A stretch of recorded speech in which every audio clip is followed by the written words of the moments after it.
When I walked into the courtroom that morning, my daughter Dawn rolled her eyes and whispered something dismissive to her husband Dave. But then, something extraordinary happened. The judge looked up, froze completely, and murmured in disbelief, "It's her." The entire courtroom fell silent. None of them had any idea who I really was until that moment. That trial changed everything. My name is Maeve. I am 69 years old, and until a few months ago, I was just a regular, everyday grandma. Each morning I woke up at 6, brewed my coffee in the same chipped mug I'd used for 20 years, and looked out the window of my small kitchen as I watered the African violets my late husband loved so much. It was a simple, predictable life, full of small rituals that gave me peace. For 45 years, I was the mother who sacrificed everything for my only daughter, Dawn. I worked nights cleaning offices, sold homemade cupcakes on the weekends, and sewed clothes to make a few extra bucks. It was all so she could go to college and have the life I never had. When she married Dave, an arrogant man who never said a kind word to me, I swallowed my pride and welcomed them into my house every Sunday with a table set and my best smile. I thought that after my husband passed away, Dawn and I would grow closer. How naive I was. Instead of finding comfort in our shared company, my daughter began to see me as a burden. Her visits became obligatory and cold, her calls less frequent, and her excuses for avoiding me grew more and more creative. The greatest humiliation of my life came on a gray Thursday in October.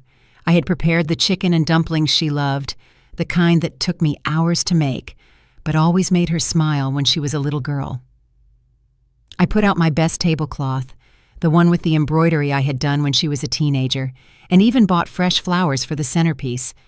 When they arrived, Dave walked into my house as if he owned it, slumped into my late husband's armchair, and turned on the television without even saying hello. Dawn wore a green dress I had bought her myself, but her expression was as cold as January ice. "Mom, we need to talk," she said in that voice she had developed since she got married, a voice that sounded like it belonged to a stranger. She sat on the edge of the chair, as if in a hurry to leave. "Dave and I have made a decision," she continued, as he sat on the sofa, his eyes glued to the screen. "This house is too big for you. You can't maintain it alone anymore. And we need a bigger place for when we have kids. We found the perfect retirement community for people your age." I felt as though the floor had opened up beneath me. This was the house where Dawn had taken her first steps, where we had celebrated every birthday, where her father had died holding my hand. Every corner held our most sacred memories. Every photograph on the wall told our story. "But Dawn, this is our home. All our memories are here," I pleaded, my voice trembling, each word breaking as it left my mouth. "Memories are in the heart, Mom, not on the walls," she replied with a coldness that chilled me to the bone. "Besides, the community has activities for people like you. You'll be better off there. You'll have company your own age." Dave smiled with satisfaction as he began to measure the rooms with his eyes, as if he were already the owner. "It's for the best, Mrs. Maeve," he added with that fake smile I hated so much. "We'll take care of all the paperwork. Don't you worry about a thing." My heart shattered into 1,000 pieces. My own daughter, the child for whom I had sacrificed my youth, my health, and my dreams, was throwing me out of my own house to give my home to that despicable man. Tears threatened to fall, but I swallowed them back. I wouldn't give them the pleasure of seeing me cry. "I need time to think," I murmured, with what little dignity I had left. "There's not much to think about, Mom," Dawn replied, standing up. "It's already decided. They're coming to appraise the house next week." And with that, they left.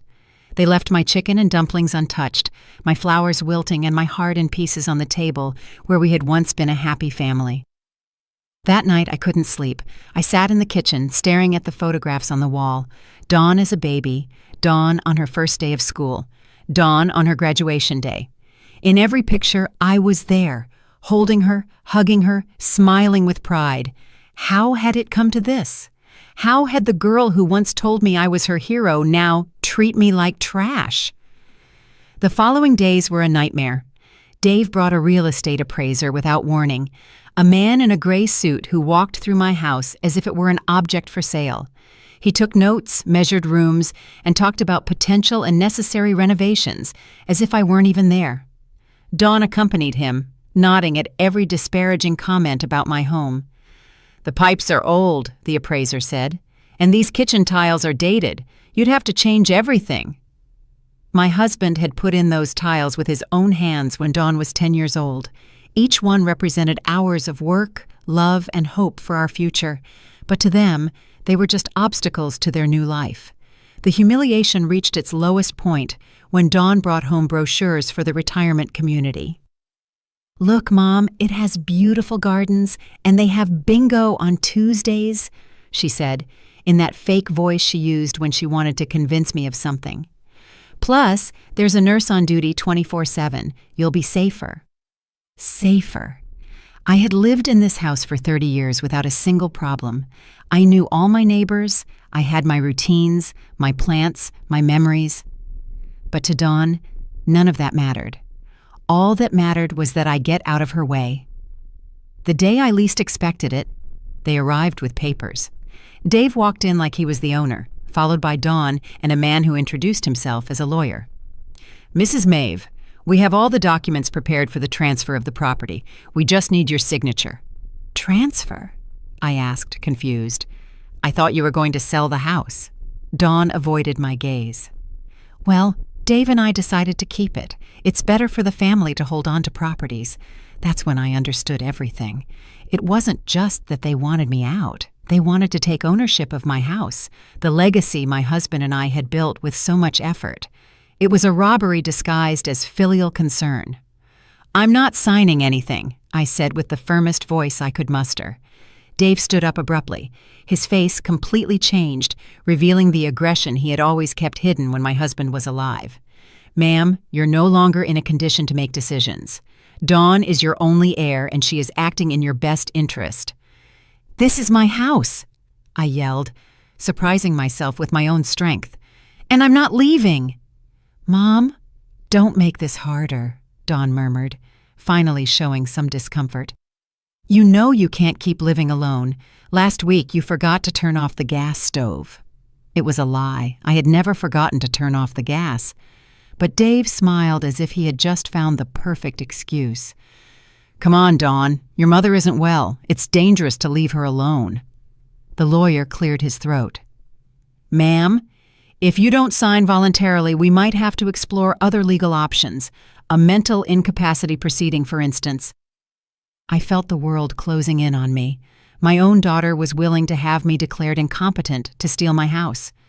The man I had accepted as a son-in-law was threatening me in my own living room. And I, a 69-year-old woman, was completely alone against them. "I need time," I muttered, defeated. "You have 1 week," Dave said coldly. "Then we'll do what we have to do." When they left, I collapsed into my husband's armchair and cried as I hadn't since his funeral. I cried for the daughter I had lost, for the home they were taking from me, for the life that was crumbling around me. I felt betrayed, humiliated, completely defenseless. That night, for the first time in my life, I considered giving up. Maybe they were right. Maybe I was too old, too weak, too useless to fight. Maybe it was best to accept my fate and disappear quietly just as they wanted. But then, something inside me refused to die. A small flame of dignity that still burned in my chest. I wasn't going to let them trample all over me without a fight, not after a lifetime of sacrifice and devotion. The next day, Dawn came back alone. For a moment, my heart filled with hope. Maybe she had reconsidered. Maybe she had come to ask for my forgiveness. How wrong I was. "Mom, I came to help you pack," she said in that robotic voice she had adopted. "I brought boxes. We can start with your clothes." I stared at her, searching for any trace of the girl I had raised, but I only found a stranger, cold and calculating. "Dawn, please, reconsider. I'm your mother." "That's exactly why I'm doing this," she replied without looking me in the eye. "Because I love you, and I want what's best for you." Love. This was love. stripping me of my home, my dignity, everything I had left. That was love. For the next few hours, Dawn began to pack my belongings as if they were worthless objects. She took my family photos and shoved them carelessly into boxes. She packed the books my husband had given me, the dishes from my wedding china, the tablecloths I had embroidered during years of sleepless nights. "This dress is so old, Mom. I don't think you need it," she said, holding up my mourning dress, the one I had worn to my husband's funeral. "Leave it," I begged. "Please, just leave it." But she had already put it in a donation bag. My pain didn't matter. My feelings didn't matter. I didn't matter. The final straw was when she found my jewelry box. Inside were my wedding ring, the earrings my husband had given me for our 20th anniversary, and a small gold chain that had belonged to my mother. "This jewelry will be safer in a safe deposit box," Dawn said, putting it in her purse. "It could get lost or stolen at the community." "Those are mine!" I yelled, trying to snatch the purse from her. "Mom, you're getting very upset. This just confirms you can't take care of yourself," she replied with that sickening calmness that chilled me to the bone.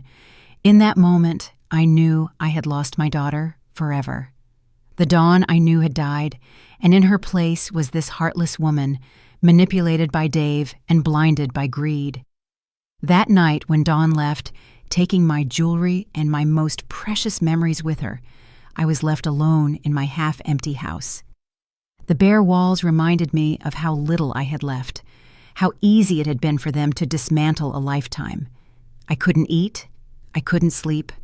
I sat on the floor of my living room, surrounded by open boxes and scattered memories, and I wondered how it had come to this, at what point I had become invisible, when I had ceased to matter. The following days were a living hell. Dave came early every morning to supervise the process, as if I were incapable of packing my own things. He brought in strangers who measured, photographed, and appraised every corner of my house. They talked about me as if I weren't present, as if I were an old piece of furniture that needed to be removed. "The lady will have to speed up the process," Dave said to Dawn. "The movers are coming on Monday." It was Friday. I had 3 days left in the home where I had lived for 30 years, where I had raised my daughter, where I had loved and been loved. "What if I don't finish packing?" I asked in a whisper. "Don't worry, Mom," Dawn replied without looking up from her phone. "The movers will take care of everything. Just take what's essential." "What's essential?" As if an entire lifetime could be reduced to the essential. That afternoon, after they left, I walked through my house like a ghost. I touched the walls my husband had painted. I sat in every chair where we had eaten family breakfasts. I opened every drawer that held little treasures from my past life. In my husband's desk drawer, I found old letters, paid bills, and some documents I had never looked at. Most of them were unimportant, but there was one folder I had never seen. It was marked with my husband's initials and had a small lock on it. Curious and desperate to find something, anything to connect me to better times, I looked for the key in all his usual spots. I finally found it inside an old book, marking a page that talked about investments and properties. When I opened the folder, my world changed forever. There were documents I didn't fully understand, but one caught my attention immediately. It was a will, dated just 6 months before my husband's death, that I had never seen before. My hands trembled as I read. My husband had been much more far-sighted than I imagined. And Dawn, my dear Dawn, had no idea what she was about to discover. With shaking hands, I began to read the will that would change my life forever. My husband, who had always been so reserved about money, had been much busier than I imagined during his final years. The document revealed that my dear husband hadn't just been the modest employee I believed him to be. For decades, he had been quietly investing every extra dime he earned. He had bought small properties when prices were low.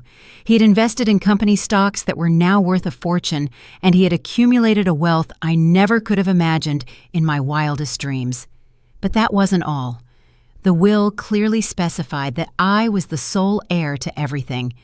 Dawn would only receive a small sum if I died, and only if she had taken care of me with love and respect during my final years. My husband had been wiser than I thought. He had seen something in Dave that I had refused to recognize. There was also a clause that took my breath away. My husband was the owner of the entire building where Dawn and Dave lived. The apartment they thought they were paying for monthly was actually ours. All the tenants in the building were paying rent to us, and that rent had been automatically deposited into an account I knew nothing about. With trembling fingers, I searched through the papers until I found the bank statements. The amount was astronomical. For 2 years, since my husband's death, I had been living as a poor widow while a fortune was accumulating in the bank. There were more surprises. My husband owned shares in the company where Dave worked. Not just minor shares, but a significant enough stake that he could practically influence the company's decisions. There were also investments in restaurants, small businesses, and even a large piece of land on the outskirts of the city that was now worth millions. I read and reread every document, every contract, every certificate. Everything was there, perfectly organized and legal.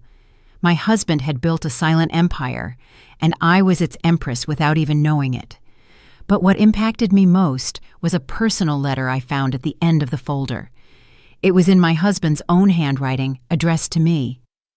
"My dearest Maeve," the letter said, "if you are reading this, it means I am no longer with you, and you have found this treasure I kept for you. Forgive me for not telling you while I was alive, but I wanted it to be a surprise for your golden years. You always worked so hard, you always sacrificed so much for Dawn and me, that I wanted to make sure you would never want for anything." Tears began to roll down my cheeks as I continued reading. I must also confess something. I never completely trusted Dave. There's something about him I don't like, an ambition that worries me. That's why I structured everything this way. If Dawn takes care of you and respects you as you deserve, she will have a comfortable life. But if she ever treats you badly or tries to take advantage of you, you have all the power to protect yourself. My husband had foreseen exactly what was happening. He had seen right through Dave from the beginning and had prepared my defense before he died. Use this power wisely, my love. Not to hurt, but to protect yourself and to teach. Deep down, Dawn is a good person. She's just confused. But if you need to defend yourself, you now have the tools to do it. Signed, your husband who loves you for all eternity. I sat on the floor of my living room, surrounded by documents worth millions, crying for the wise man I had lost and for the daughter I was about to lose. But for the first time in months, they weren't tears of defeat. They were tears of gratitude, of hope, and yes, also of silent satisfaction. Dawn and Dave thought they were stripping me of everything. They had no idea that I owned the building where they lived, the shares of the company where he worked, and properties all over the city. They thought they were throwing me out of my house to take it for themselves, not knowing that this house was the least valuable thing I owned. That night, I didn't sleep, but for the first time in weeks, it wasn't because of sadness. It was because my mind was working, planning, calculating. My husband had given me more than money. He had given me power, and now I had to decide how to use it. Monday morning arrived with a light rain tapping against the windows. Dawn and Dave showed up early with the movers, expecting to find me packed and ready to leave. Instead, they found me sitting calmly in my favorite armchair, sipping tea as if it were any other day. "Mom, what are you doing? The movers are already here," Dawn said with that impatience she had developed. "I'm not leaving anymore," I replied, with a calmness that surprised even me. Dave came closer with that threatening smile I knew so well. "Mrs. Maeve, we already talked about this. You don't have a choice." I looked him straight in the eyes for the first time in years. "You're right, Dave. I don't have a choice. But it turns out you don't either."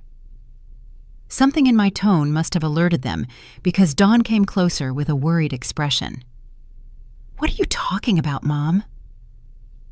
"I'm talking about the fact that I just discovered something very interesting about my financial situation," I said, taking another sip of tea. "But don't worry, you'll understand everything soon."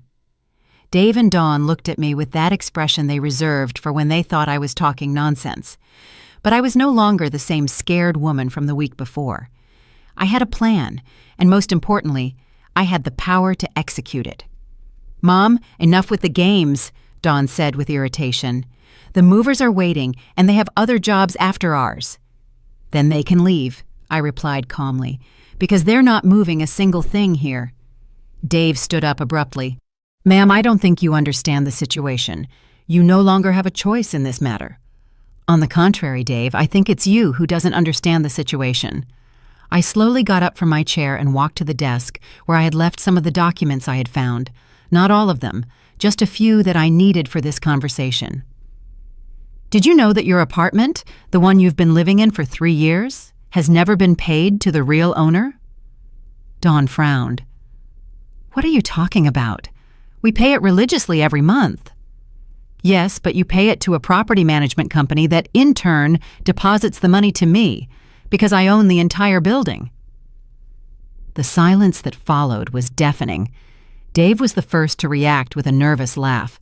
That's impossible. You live on a measly pension. I lived on a pension because I chose to, I replied, enjoying every second of their confusion. My husband was much smarter than any of us imagined. I showed them one of the property deeds. Dawn took it with trembling hands and read it 1, 2, 3 times. This can't be real, she murmured. It's as real as the fact that you were throwing me out of my own house to take it for yourselves. But it turns out, this house is the least valuable thing I own. Dave snatched the document from Dawn's hands. His face turned pale as he read, This has to be fake, a forged document. You can verify it whenever you like, I said, with a smile I hadn't felt in months. In fact, I encourage you to do so. Dawn collapsed onto the sofa as if her legs had been cut out from under her. Why didn't you ever tell us anything? Because I didn't know myself until 3 days ago. Your father kept this secret to protect me. What a visionary he was. Dave began to pace the room in circles, clearly agitated. This changes everything, Dawn. If your mother really owns the building, it means she can evict you whenever she wants. Along with all the other tenants who have been paying me on time for 2 years. I completed the sentence for him. You can't do that, Dawn said, her voice cracking. We're family. Family. The word came out of my mouth with more bitterness than I intended. Like when you were going to declare me mentally incompetent to steal my house. Like when you packed my memories as if they were trash. Like when you took my mother's jewelry. Dawn began to cry. But they were no longer the manipulative tears she had learned to use. They were tears of genuine terror. Mom, please, we can fix this. It was all Dave's idea. Dawn, Dave yelled, furious that she was blaming him. It's true, she continued, ignoring him. He convinced me it was what was best for you. He said you were losing your memory, that you couldn't take care of yourself. And you believed him, I asked, feeling my heart break once more. Do you know your mother so little that you believed him over your own intuition? The movers, who had been waiting at the entrance, came closer, confused. Excuse me, are you taking the stuff or not? Because we have another job in an hour. No, I replied firmly. Nothing is being moved here. You can go. Dave came closer to me with that aggression he had always kept hidden. This isn't over, old lady. We're going to challenge those documents. We're going to prove they're fake. Go right ahead, I said, unfazed. In the meantime, I hope you have enough money saved to find somewhere else to live, because on the first day of next month, you're going to receive an eviction notice. You can't do this to us, Dave yelled, completely losing his composure. I can and I will, but don't worry, I'll be fair. I'll give you the 30 days that the law allows. Dawn stood up abruptly from the sofa. Mom, please, you have to understand. Dave told me that if I didn't convince you to move, he would leave me. He said he couldn't stand living knowing you were here alone, being a danger to yourself. And that justifies everything you did to me? I asked. It justifies treating me like trash, packing my memories without care, taking your grandmother's jewelry? I'll give it back to you right now, Dawn said, desperately searching through her purse. It's too late for that, Dawn. Dave came closer again, but this time his attitude was different. He was no longer threatening, but almost pleading. Mrs. Maeve, we can come to an agreement. Dawn is pregnant. Are you really going to throw your grandchild out on the street? I felt as if I had been punched in the stomach. Dawn was pregnant, and she hadn't told me. I was going to be a grandmother, and I found out as a piece of blackmail. Is it true? I asked Dawn. She nodded through her tears. I wanted to tell you a different way. I wanted it to be a special surprise. Like the surprise of throwing me out of my house? I replied, even though I felt my resolve beginning to waver. But then I remembered my husband's words in his letter, not to hurt, but to protect yourself and to teach. Dawn needed to learn, and her son or daughter deserved to grow up with different values than the ones Dave was teaching. The news of the pregnancy disarmed me for a moment, but then I remembered all the pain they had caused me. A baby didn't erase the humiliation, the contempt, or the months of suffering they had put me through. Congratulations on the baby, Dawn, I said, with a calmness that was hard to maintain. But that doesn't change what you did to me. Mom, please, Dawn pleaded. Think about your grandchild. Do you really want them to grow up without knowing their grandma? Their grandma was here all along, I replied. You were the ones who decided to get rid of me. Dave tried one last manipulation. Mrs. Maeve, if you really have as much money as you say, why don't you help us instead of punishing us? We could be a united family. I looked at him with the contempt he deserved. A united family? Like when you threatened to have me declared mentally incompetent? Like when you turned my daughter against me? I never— Quiet, Dave, I interrupted him with an authority I didn't know I possessed. I have heard enough of your lies. The movers had left, leaving us alone in the tension that filled the entire house. Dawn cried silently. Dave paced like a caged animal, and I felt strangely calm for the first time in months. Here's what's going to happen, I announced. You have 30 days to find somewhere else to live. During that time, I don't want to see you around here unless it's a real emergency. And after that? Dawn asked, her voice broken.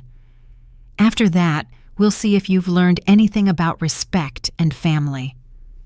Dave exploded. This is emotional blackmail. You're using your money to manipulate us. Manipulation? The word made me laugh bitterly.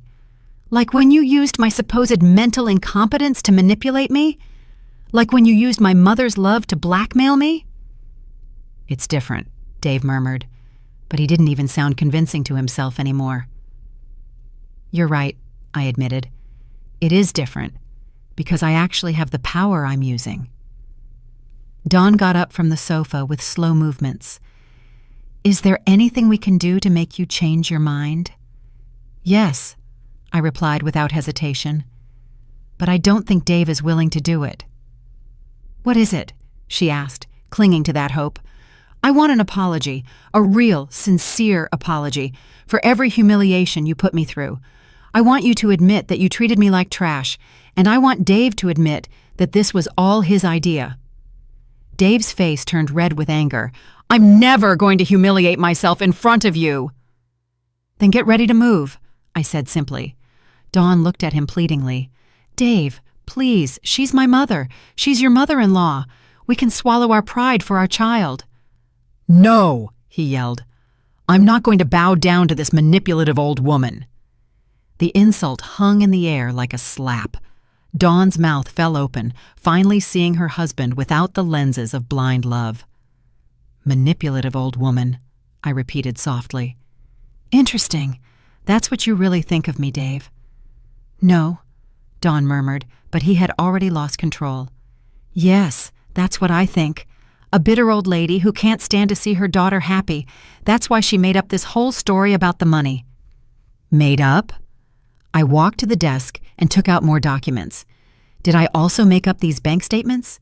Did I make up these property deeds? Did I make up these stock certificates?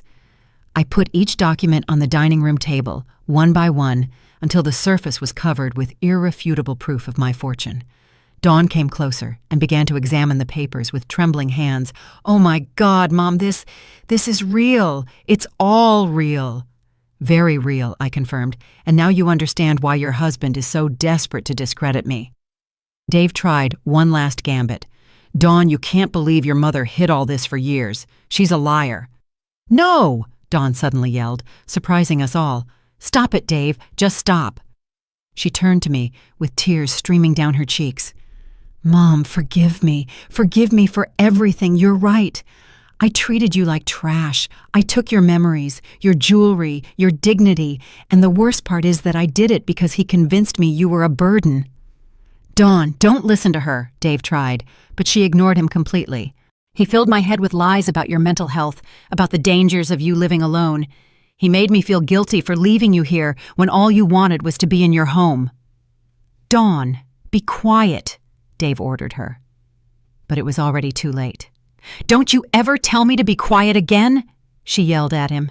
"I'm sick of your manipulations, sick of you using me to hurt my mother."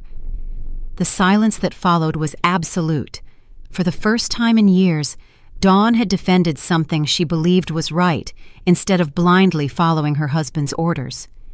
Dave looked at her with a coldness that chilled me to the bone.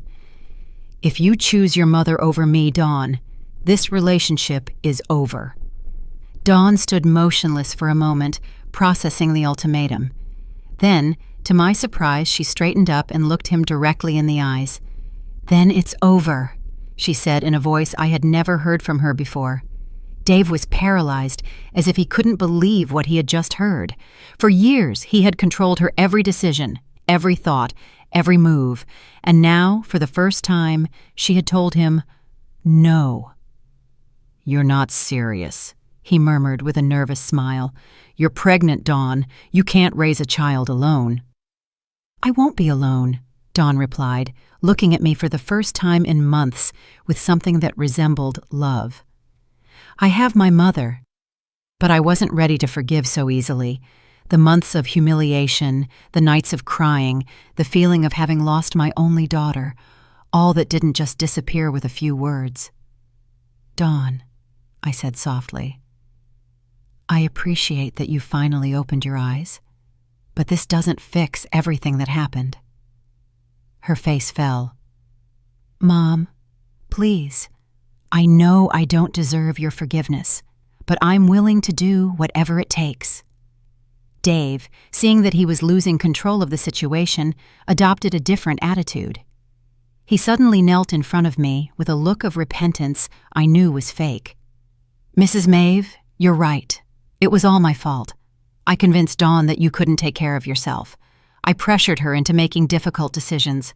Please forgive me." I looked down at him, feeling a mixture of satisfaction and disgust. It was pathetic to see him grovel after months of arrogance. "You're asking for forgiveness now, Dave, when you discover that I'm not the poor, helpless old woman you thought I was?" "I was terribly wrong," he continued with that performance I also knew. "Let me make it up to you. We can be a happy family." "A happy family," I repeated. "Like when you threatened to have me declared mentally incompetent? That was a mistake. Like when you called me a manipulative old woman 5 minutes ago?" Dave swallowed hard, realizing that every word he had said was being used against him. I was upset. I didn't know what I was saying. "No," I said firmly. "You knew exactly what you were saying. You were showing your true face for the first time." I turned to Dawn, who was watching the scene with a look of shame and pain. "And you, Dawn, for months you treated me like a nuisance. Do you think an apology erases all that?" "No," she admitted, her voice cracking.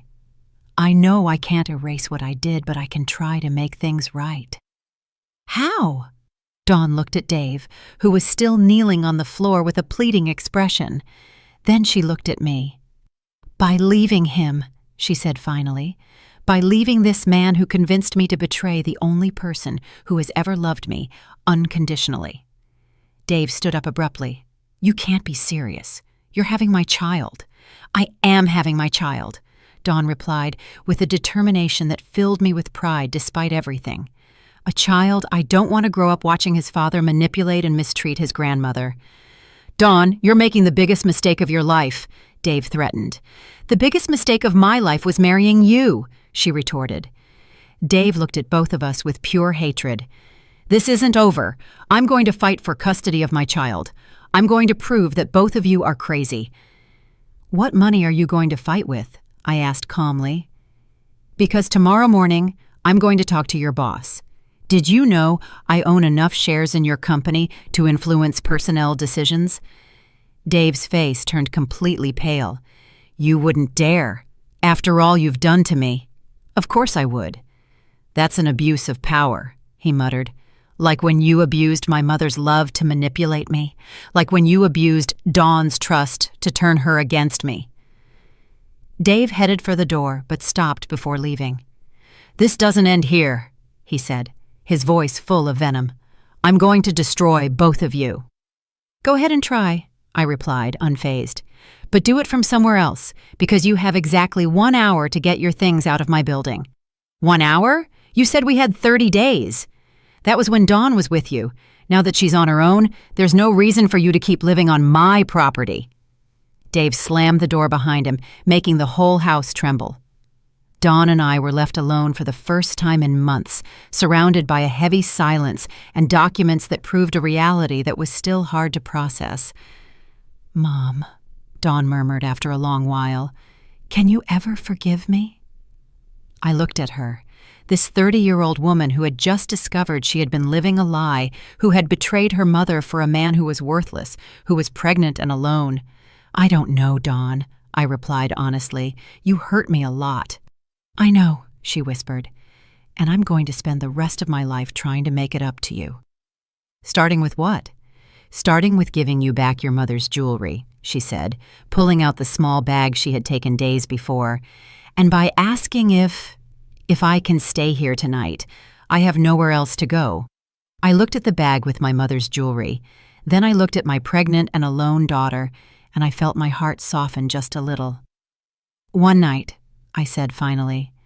But tomorrow we start talking about how you're going to earn my trust back. Dawn nodded, tears of gratitude running down her cheeks. Thank you, Mom. I promise I'm going to make things right. But I knew that promises were easy to make and hard to keep.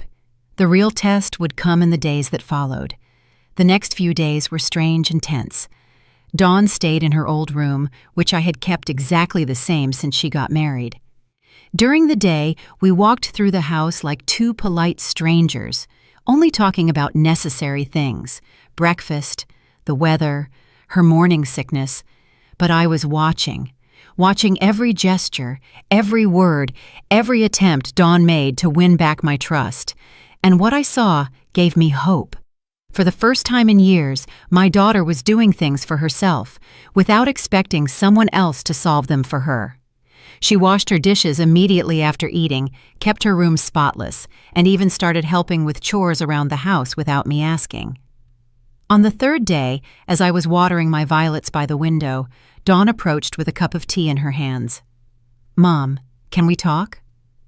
I nodded without turning to look at her. I was learning that silence was more powerful than 1,000 words. I've been thinking a lot these past few days, she began, sitting in the chair where Dave used to sit like a king. About everything that happened, about the things I did and said.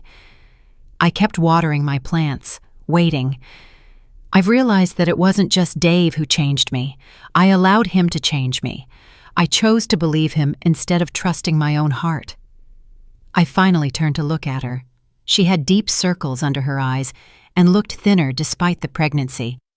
It was clear she hadn't been sleeping well. And why do you think that happened? I asked her. Dawn sighed deeply. Because it was easier to blame you than to face the fact that I had married the wrong man. That honesty took me by surprise. I had expected excuses, justifications, but not that raw admission. When Dave started complaining that you visited too much, I knew deep down that he was being unfair, but it was easier to think that you were clingy than to accept that he was selfish. She put her hands on her belly, where the pregnancy was barely showing. When he started suggesting you move to a retirement community, I knew it was wrong, but he convinced me it was for your own good, and I wanted to believe him because it meant I didn't have to face the real problem. What was the real problem? I asked, even though I already knew the answer. That I had married a man who didn't respect my family, who didn't respect me, and who was never going to change. In the days that followed, Dawn began to tell me things that chilled me to the bone. how Dave had gradually isolated her from her friends, convincing her they were a bad influence, how he controlled every cent she spent, telling her that women didn't know how to handle money, how he had convinced her to quit her job because real wives dedicated themselves to the home. "And you never thought to talk to me about this?" I asked her one afternoon. "Dave told me you wouldn't understand, that you were from another generation. He convinced me that if I told you our problems, you would tell me to leave him, and he didn't want any outside interference in our marriage." Each revelation hurt more than the last. My daughter had been suffering in silence while I believed she was happy. And when she had finally tried to get closer to me, it was already too late because Dave had programmed her to see me as the enemy. 2 weeks after Dave left, Dawn received a call that left her pale as a ghost. "It's the building manager," she said, her voice trembling. "Dave is in the lobby. He says he has the right to come up because he's still my husband." "And what did you tell him?" "That I didn't want to see him, but he won't leave. He's yelling that he's going to call the police, that this is kidnapping." I got up from my chair with a calmness that surprised me. "Tell the manager to come down. I'm going to talk to him." "Mom, he's really upset. We don't know what he's capable of." "Exactly," I replied. "That's why I have to go down there." When I got to the lobby, I found Dave in a fury yelling at the poor building manager who was trembling behind his desk. "That crazy old lady has my wife kidnapped," Dave was shouting. "I want you to call the police right now." "Good afternoon, Dave," I said in a serene voice. He turned to me, his eyes bloodshot. He had obviously been drinking. "You give me back my wife right now." "Dawn is exactly where she wants to be," I replied. "And if you don't leave my property immediately, I'll be the one calling the police." "This isn't your property. You're a liar." I took out my phone and dialed my lawyer's number, putting it on speakerphone. "Attorney Victoria?" I said when she answered. "It's Maeve. I have an upset man here who refuses to leave my building. Could you confirm that I am the legal owner?" "Of course, Mrs. Maeve," my lawyer's clear voice replied. "You are the sole owner of the building located at—" Dave went silent as he listened to the legal confirmation. The manager looked at him with a mixture of fear and embarrassment, finally understanding the situation. "Anything else you need me to clarify, Dave?" I asked after hanging up. "This isn't over," he muttered, but he no longer sounded convincing. "You're right," I agreed, "because tomorrow I'll talk to your supervisor at the company, and the day after that, to the bank that gave you the loan for your car. Contacts are useful when you have enough money." Dave left without another word, but I knew he would be back. Men like him don't give up easily. 2 months later, the day of the trial arrived like a storm we had been waiting for. Dave had made good on his threat and sued us for parental alienation and financial manipulation, asking for full custody of the baby Dawn was carrying. That morning, as I was getting dressed in my best black suit, Dawn came into my room with tears in her eyes. "Mom, I'm scared," she confessed. "What if the judge believes him? What if he takes my baby away?" I hugged her for the first time in months, feeling her body tremble against mine. "That's not going to happen," I assured her. "We have the truth on our side." When we arrived at the courthouse, Dave was already there with a lawyer who had clearly cost him more than he could afford. He looked at me with that familiar hatred, but this time, it didn't intimidate me. I had something he would never have, the peace of mind of someone who knows they are on the right side. Dawn and I sat down on our bench. She wore a purple dress that highlighted her 5-month pregnancy, and I wore the earrings my husband had given me for our anniversary. We were prepared. Dave's lawyer began his argument, painting me as a vengeful woman who had used her money to destroy a happy marriage. He talked about manipulation, emotional blackmail, and a toxic mother-in-law who couldn't accept that her daughter had grown up. When it was our turn, my lawyer, Victoria, stood up elegantly and began to present the evidence. Text messages where Dave insulted Dawn, recordings where he threatened to leave her if she didn't throw me out of my own house, testimonies from neighbors who had heard his yelling and abuse. But the decisive moment came when the judge looked up and stared at me. "Mrs. Maeve Williams?" he asked in disbelief. "Yes, Your Honor," I replied, confused by his reaction. The judge took off his glasses and studied me carefully. "Did you work at the family court 30 years ago?" My heart stopped. "Yes, Your Honor. I was a secretary for Judge Miller. You helped me when I was an intern. You taught me how to organize files. You brought me coffee when I worked late. You were always kind to me when everyone else treated me like I was invisible." The entire courtroom fell silent. Dawn looked at me in amazement. Dave turned pale, and I felt as if the world had stopped. "Your Honor, I am Judge David Morales," the judge continued. "Do you remember me?" And then I saw it. Under the gray hair, the wrinkles, and the authority was the shy young man who had worked in my office decades ago, the boy I had defended when other lawyers made fun of him, the one I had encouraged when he doubted his abilities. "David," I murmured, feeling my eyes fill with tears. "Of course I remember you." The judge smiled, and for a moment he was that insecure young man again, looking for approval. "I never forgot your kindness, Mrs. Maeve. You told me that one day I would be a great judge when even I didn't believe it." Dave and his lawyer exchanged panicked glances. They knew they had lost before they even began. "Your Honor," Dave's lawyer interjected, "I believe this constitutes a conflict of interest." "There is no conflict," Judge Morales replied firmly. "There is only justice. And after reviewing all the evidence presented, it is clear that Mr. Dave Foster has been the only manipulator in this story." The verdict was resounding. Dave lost all his rights to the baby and was prohibited from approaching Dawn and me. He also had to pay the legal costs and a settlement for emotional damages. When we left the courthouse, Dawn hugged me as she hadn't since she was a child. "Mom, how is it possible that the judge knew you?" "Life goes in circles, honey," I replied, "and kindness always comes back to you when you least expect it."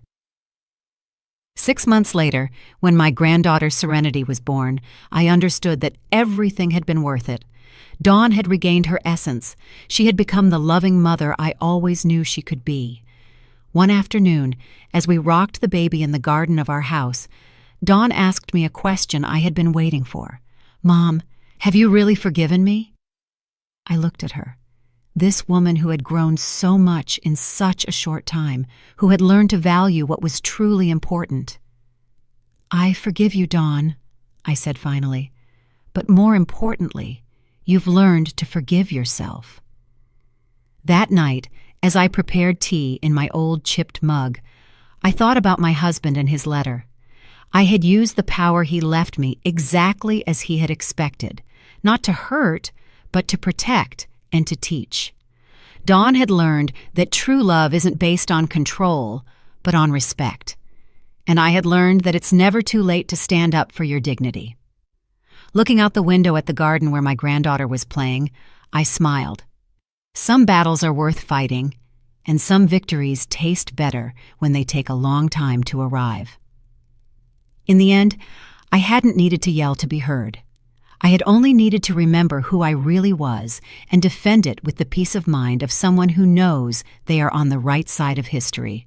5 years after the trial, my life had taken a turn I never could have imagined. Little Serenity, now a 4-year-old girl with her mother's lively eyes and my same stubbornness, ran through the garden chasing butterflies while Dawn and I prepared Sunday lunch. "Grandma Maeve, look what I found!" Serenity yelled, running toward me with a yellow flower in her small hands. "It's beautiful, my love," I said, lifting her up to give her a kiss. "Should we put it in the vase with the others?" Dawn smiled at me from the kitchen. In these years, she had bloomed in an extraordinary way. She had gone back to school and was now working as an accountant at a small but prosperous firm. And most of all, she had regained that spontaneous laugh I remembered from her childhood. "Mom, a letter came for you," she said, handing me an elegant envelope. It was from the foundation I had established 2 years ago with part of my husband's inheritance. Home and Dignity had become a refuge for older women who were suffering from familial abuse or abandonment. What had started as a way to honor my own experience had transformed into something much bigger. "What does it say?" Dawn asked, drying her hands on her apron. "They're inviting us to the inauguration of the third house," I replied, feeling that deep satisfaction that only comes from knowing your pain served a good purpose. "They're going to house 15 more women." In these years, we had helped more than 50 women rebuild their lives. Some arrived as I had been, stripped of their dignity by ungrateful children or abusive relatives. Others came alone, without family, but with similar stories of abandonment and mistreatment. The doorbell interrupted my thoughts. Dawn went to open it and came back with a mysterious smile. "Mom, you have a visitor." Behind her appeared retired Judge David Morales, accompanied by an elegant woman with silver hair. "Mrs. Maeve," he greeted me with that warm smile he had kept since he was young. "I want to introduce you to my wife, Elena." "It's an honor to meet you," Elena said, taking my hands. "David has told me so much about you. He says you were one of the most important people in his professional training." "He exaggerates," I replied, but I was deeply moved.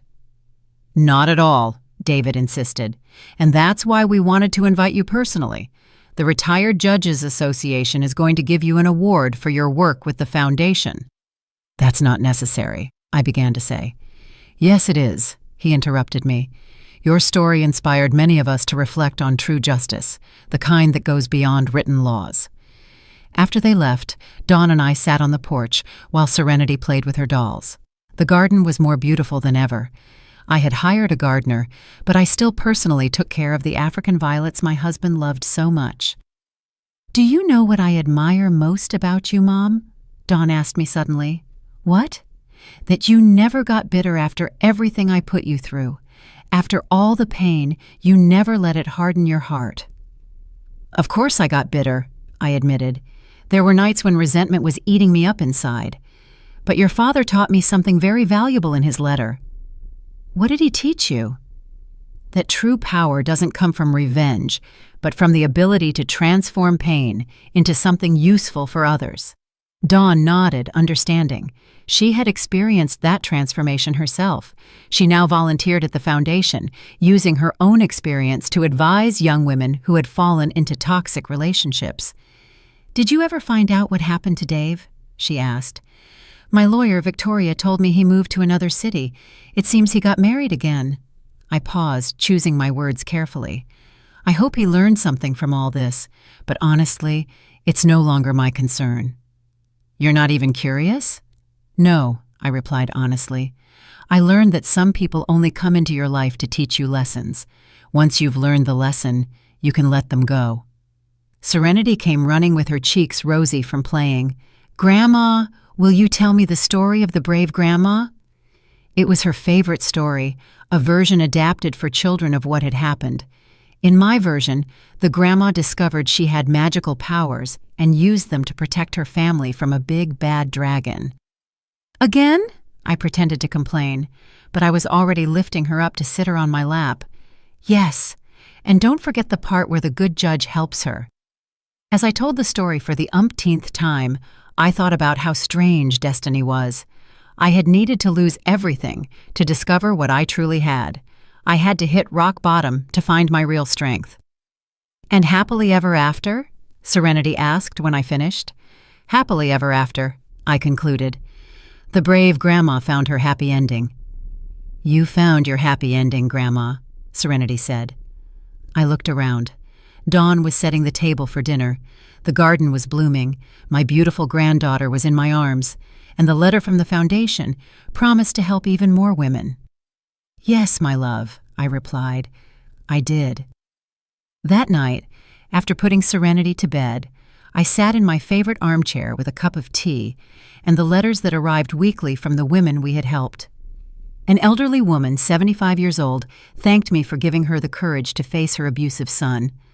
A 60-year-old woman told me she had gotten her house back after her grandchildren had tried to swindle her.